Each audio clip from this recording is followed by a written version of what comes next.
시청자 여러분께 유용한 건강 소식 알려드립니다. 매주 금요일에 전해드리는 건강픽 시작합니다. 혈중 비타민 D 농도가 높을수록 사망 위험이 낮아진다는 연구 결과가 나왔습니다.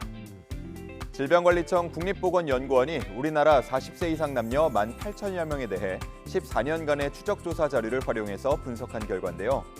혈중 비타민 D 농도가 결핍 수준인 리터당 30나노몰보다 높을 경우 사망 위험이 최대 31% 감소했고요. 특히나 암으로 인한 사망 위험은 45%까지 낮아진 걸로 확인됐습니다. 박현영 국립보건연구원장은 사망 위험을 낮추기 위해 비타민 D가 결핍되지 않도록 관리할 필요가 있다고 했고, 또 한국인에 맞는 적정 수준의 비타민 D 농도를 규명하기 위한 추가 연구가 필요하다고 말했습니다.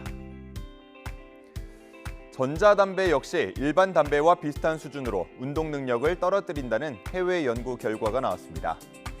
영국 맨체스터 메트로폴리탄대 아즈미 파이셀 박사팀이 조사한 결과 전자담배 사용자의 운동 능력이 일반 담배 흡연자와 비슷하게 떨어지는 것으로 나타났다고 밝혔습니다.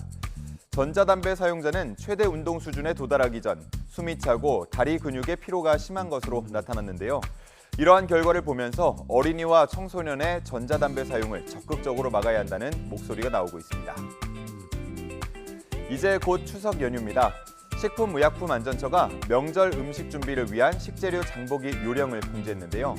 우선 장을 볼 때는 가급적 1시간 안에 하는 것이 바람직합니다.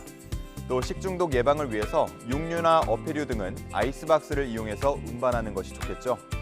장을 보는 순서는 식용유처럼 냉장이 필요 없는 식품을 먼저 사고, 농산물, 또 냉장, 냉동이 필요한 가공식품, 육류와 어패류 순서로 구매해서 신선도를 유지하는 것이 중요합니다. 또 조리된 음식을 구매할 경우에는 냉장, 냉동 온도를 유지하고 먹을 때에는 반드시 재가열한 뒤 섭취해야 한다는 점 잘 기억해 주시기 바랍니다.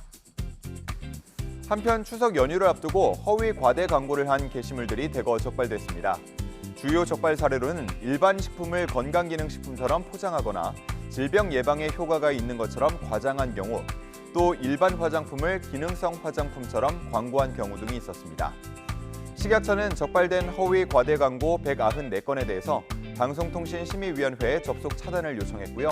반복 위반 업체는 관할 행정기관에 행정처분을 의뢰했다고 설명했습니다. 이번 주 주요 건강 소식 살펴봤습니다. 지금까지 건강픽이었습니다.